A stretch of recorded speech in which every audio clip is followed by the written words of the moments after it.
Hello, in this video tutorial we are going to make a simple weather station circuit by using BME280 sensor and ESP8266 Wi-Fi module. So let's get started.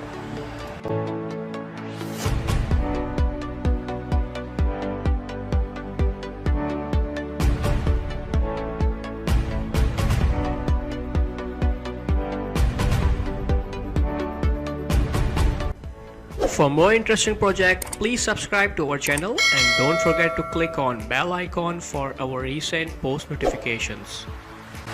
This video tutorial is sponsored by PCBWay.com.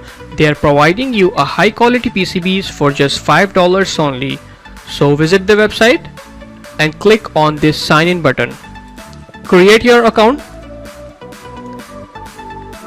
and then click on $5 for 10 PCB button. Fill the specification like number of layer, dimension, color and quantity.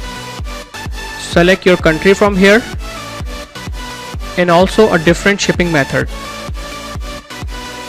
PCBWay is also providing CNC and 3D printing service. So click on this button, upload your CAD file and place your order now.